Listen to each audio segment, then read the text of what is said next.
Factorisation by middle term breaking method. Example यहाँ पे मैंने एक लिया है, आपने क्या करना है, इसको 9x² - 6x+1 को फैक्टराइजेशन मेथड से इसके फैक्टर्स बनाने हैं। फैक्टर्स बनाने के लिए सबसे पहले हम लिखेंगे 9x² - 6x+1, ये गिवन एक्सप्रेशन है, ठीक है। इसमें क्या करना है, हमने दो ऐसे नंबर लेने हैं पहले जिनको हम ब्रेक डाउन करते हैं तो 6 आ जाए, लेकिन अगर हम उनको मल्टीप्लाई करते हैं तो जो एन टर्म्स हैं उनके प्रोडक्ट के इक्वल आ जाए। सबसे पहले हम करते हैं एन टर्म का प्रोडक्ट निकालते हैं, तो इसके एन टर्म्स कौन से हैं, 9x² मल्टीप्लाई बाई 1। सो इसका आंसर आता है 9x²। सबसे पहले हमने क्या करना है, जो भी एन टर्म्स हैं उनके प्रोडक्ट फाइंड करना है, इन दोनों टर्म्स का आपने प्रोडक्ट फाइंड करना है। प्रोडक्ट क्या आता है, 9x² आता है, ठीक है। अब हमने क्या करना है, x² तो हम लाएंगे, x मल्टीप्लाई बाई x करते हैं तो x² आ जाता है, ठीक है। अब रह गया 9।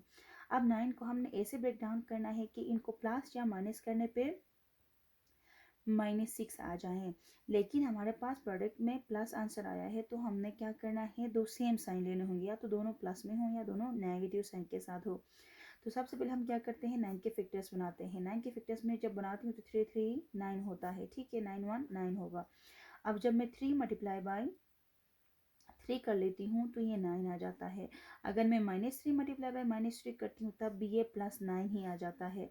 अगर मैं यहाँ पे 3 और 3 को प्लस करती हूँ तो क्या होता है, 3 + 3 आता है 6, +6 आता है। अगर मैं -3 करती हूँ तो ये -6 आता है, क्योंकि दोनों के सेम साइन है, हम क्या करते हैं, प्लस करते हैं और साइन वहीं लिखते हैं। तो यहाँ पे दोनों के सेम साइन प्लस है तो हमने प्लस किया और साइन वहीं लिखा।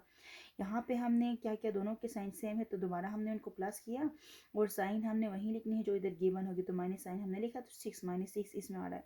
अब मैं क्या करने जा रही हूँ, 9x² को मैं इसी तरह ही रखूँगी, लेकिन 6x के बदले मैंने क्या लिखना है, -3x लिखना पड़ेगा, क्योंकि अभी मुझे -6x चाहिए, तो मैं लिख सकती हूँ -3x -3x। तो इसका आंसर आता है -6x आ जाता है। और जब मैं -3x को मल्टीप्लाई कर लूँ -3x के साथ तो इसका आंसर आता है 9x²। तो हमने ये लेना है, ठीक है। अब मैं क्या करूँगी, ये आपका पूरा रफ वर्क है, अब ये रफ वर्क में कर लेंगे। अब क्या करना है, 9x² हमने लिख दिया, -3x -3x+1, ठीक है।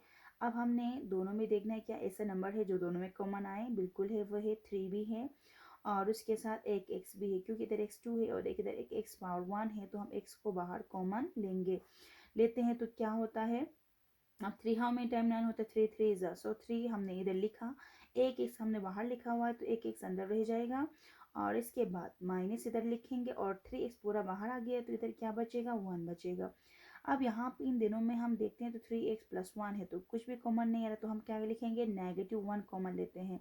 जब मैं -1 कॉमन लेती हूँ तो आप याद रखें, ये वाली जो साइन है इसको हमने इससे मल्टीप्लाई करना है, माइनस और ये माइनस क्या होता है, +3x हो जाएगा, और ये माइनस प्लस क्या होगा, -1।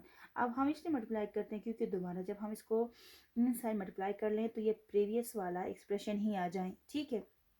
अब देखते हैं क्या यहाँ पे ऐसे एक्सप्रेशन है जो दोनों में कॉमन आए, बिल्कुल है, वो है 3x - 1 3x - 1। समटाइम क्या होता है, ये ना चेंज हो जाते हैं, मीन्स ये लेटर सपोज 1 पहले हो जाता है और 3x बाद में, तो फिर हम उनको रीअरेंज कर लेते हैं। और अगर साइन में फिर प्रॉब्लम हो तो हम साइन भी बाहर कॉमन लेके इनको सेम बना के हम कॉमन लेते हैं। तो सबसे पहले हमें लिखना होगा 3x - 1 को बाहर कॉमन। अब 3x - 1 दोनों में से मैंने एक बाहर कॉमन ले लिया, तो इधर जब मैं इधर से इसको उठाती हूँ तो यहाँ पे बचता है 3x, ठीक है। और यहाँ से हम 3x - 1 को बाहर कॉमन लेते हैं तो क्या बचता है, -1 हो गया।